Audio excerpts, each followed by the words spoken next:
অন্যদিকে এরই পাশাপাশি যে খবরের দিকে নজর রাখতেই হচ্ছে, গতকালের পর আজ ফের সন্ত্রাসখালীতে সিবিআই এর প্রতিনিধি দল, কেন্দ্রীয় বাহিনীকে সঙ্গে নিয়ে গ্রামে সিবিআই এর প্রতিনিধি দল। এই বিষয় নিয়ে আরো বিস্তারিত জানাবেন আমাদের প্রতিনিধি ভাস্কর, এই মুহূর্তে আমাদের সঙ্গে রয়েছে। ভাস্কর,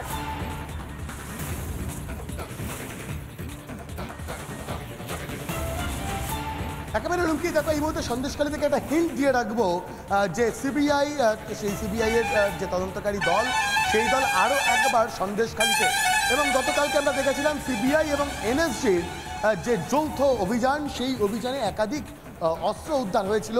সেই হিন্ট কিন্তু সকালেই সিবিআই আধিকারিকরা পেয়েছিলেন যে প্রচুর পরিমাণে অস্ত্র মজুত করে রাখা হয়ে থাকতে পারে, সেই কারণেই এনএসজিকে কিন্তু সেই অস্ত্র মজুদের হিন্ট দেওয়া হয়েছিল।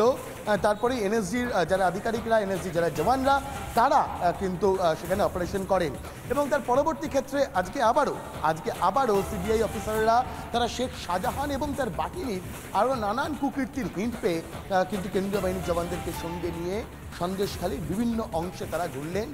সাধারণ মানুষের সঙ্গে কথা বলে তারা একটা হিন্ট পাওয়ার চেষ্টা করলেন যে ঠিক কী ধরনের অত্যাচার সন্দেশখালীতে হয়েছিল, কারণ এমন লাগাতার অভিযোগ সামনে আসছিল, এমন হিন্ট বারবার সন্দেশখালীর মানুষেরা দিচ্ছিলেন যে শেখ শাহজাহান বাহিনীর যে নানান অত্যাচার, সেই অত্যাচার তারা অভিযোগ কোথাও করতে পারে, এবং সেই হিন্ট পেয়ে কিন্তু কলকাতা হাইকোর্টের তরফ থেকে নির্দেশ দেওয়া হয় সিবিআইকে আলাদা করে হেল্পলাইন করার, এবং সিবিআই প্রথমেই কিন্তু যে সমস্ত অভিযোগ পায় তাতেই হিন্ট পাওয়া গিয়েছিল, এমনটাই সূত্রের খবর, যে প্রচুর অভিযোগ রয়েছে, সেটা কোথাও জমি দখল করা হয়ে থাকতে পারে, কোথাও শ্লীলতাহানি, কোথাও হুমকি, কোথাও মারধর, নানান ধরনের অভিযোগের হিন্ট কিন্তু এই মুহূর্তে সিবিআইয়ের কাছে এসে পৌঁছেছে সন্দেশখালীর মানুষের তরফ থেকে।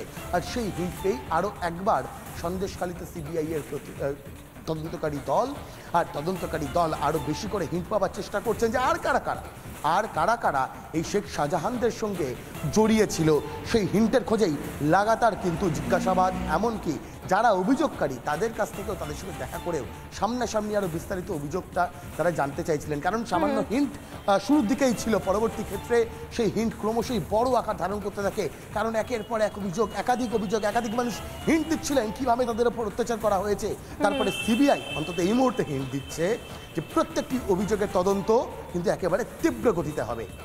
একেবারে ভাস্কর, যে ছবি আমরা দেখতে পাচ্ছি এই মুহূর্তে দর্শকদের সামনে আমরা তুলে ধরছি, অর্থাৎ সন্দেশখালীর প্রত্যন্ত এলাকায় ঘুরে ঘুরে সিবিআই এর তদন্তকারী আধিকারিকরা তারা গ্রামবাসীদের সঙ্গে কথা বলছেন এবং তাদের অভিযোগের কথা শুনছেন। সন্দেশখালীর বামনঘেরিতেও সিবিআই এর টিম পৌঁছেছিল। আমাদের প্রতিনিধি অনুপম রয়েছে। অনুপম, তোমার কাছ থেকে জানতে চাইবো ঠিক কি ছবি রয়েছে এই মুহূর্তে, এবং সিবিআই এর প্রতিনিধি দলের কাছে কি অভিযোগ করছেন সন্দেশখালীর বাসিন্দারা?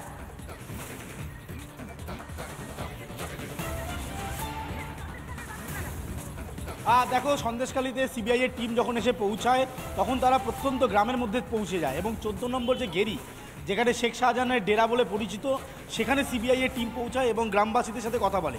স্পেসিফিক কোনো একটা ইনফরমেশনের অপেক্ষা করছিলেন সিবিআই এর টিমের কর্তারা।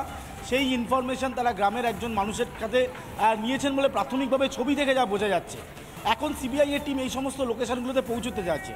সিবিআই যে বারবার জেরা করছে এই শেখ শাহজাহানকে, এবং তারপর একের পর এক ইনফরমেশান যখন ক্লোজ করছেন তারা, তখন দেখা যাচ্ছে যে এই যে গতকাল আমরা দেখলাম যে কিভাবে অস্ত্র উদ্ধার হলো, স্বাভাবিকভাবে এই হিন্টটা দিয়ে রাখবো যে একের পর এক অস্ত্র উদ্ধার, তার নিজস্ব ডেরায় সিবিআই পৌঁছচ্ছে, সেখানে একাধিক নথি উদ্ধার করা হচ্ছে। এখন প্রশ্ন হচ্ছে যে শেখ শাহজাহানের আর কোন ডেরায় আর কি আছে। যে মুহূর্তে সিবিআই তাকে হেফাজতে নিয়েছিল তারপর থেকেই সিবিআই তাকে লাগাতার জিজ্ঞাসাবাদ চালিয়ে গিয়েছে, এমনকি শেখ শাহজাহানের এই যে ডেরার কথা বলা হচ্ছিল, সেখানে যে অস্ত্র আমরা গতকাল যে ছবি গোটা দেশ দেখলো, স্বাভাবিকভাবে এই প্রশ্নটা এই মুহূর্তে উঠছে যে আর কোন ডেরায় সিবিআই পৌঁছতে চায়। এবং তোমাকে একটা হিন্ট দিয়ে রাখি, সিবিআই এর কর্তারা তারা ইতিমধ্যেই গ্রামের মধ্যে প্রবেশ করেছিলেন এবং লাগাতার ইনফরমেশান কালেক্ট করেছেন, গ্রামবাসীর সাথে মিশে গিয়েছেন, তাদের মতন করে যা ইনফরমেশান প্রয়োজন রয়েছে সেই সমস্ত ইনফরমেশান কালেক্টের কাজ এই মুহূর্তে সিবিআই এর কর্তারা করছেন। স্বাভাবিকভাবে তোমায় জানিয়ে রাখি যে সিবিআই এই মুহূর্তে হন্যে হয়ে শেখ শাহজাহান আর সমস্ত ডেরায় পৌঁছতে চাইছে, এবং সেখান থেকে একাধিক ইনফরমেশান তারা পাচ্ছেন, সেখানে আর কি রয়েছে সেই সবটা তারা দেখতে চাইছেন। একেবারে ঠিক কি অভিযোগ রয়েছে সাধারণ মানুষের, সেই গোটা বিষয়টাই জানতে চাইছেন সিবিআই এর তদন্তকারী আধিকারিকরা।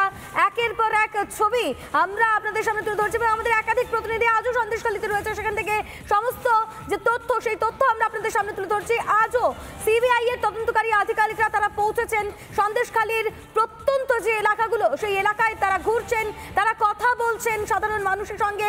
শাহজাহানের বিরুদ্ধে যে অভিযোগ, এতদিন পর্যন্ত তাদের যে অভিযোগের পাহাড়, সেই অভিযোগের কথাই শুনছেন সিবিআই এর আধিকারিকরা। এমনকি আর কারা কারা জড়িত শাহজাহানের সঙ্গে তাও জানার চেষ্টা করছেন এই মুহূর্তে সিবিআই তদন্তকারী আধিকারিকরা। আর অন্যদিকে মুখ্যমন্ত্রী মমতা বন্দ্যোপাধ্যায় কুলটির পর তিনি আবারও শত্রুঘ্ন সিনহার সমর্থনে উষা গ্রামে সভা করছিলেন। সেই সভা থেকেও সিবিআই এর বিরুদ্ধে ক্ষোভ উগরে দিলেন মমতা বন্দ্যোপাধ্যায়। কি বললেন তিনি, শোনাই আপনাদের, শুনুন। সন্দেশখালী নিয়ে প্ল্যান করলেন, প্ল্যান আমি ভেস্তে দেবো। সন্দেশখালী নিয়ে প্ল্যান করলেন, প্ল্যান আমি ভেস্তে দেবো।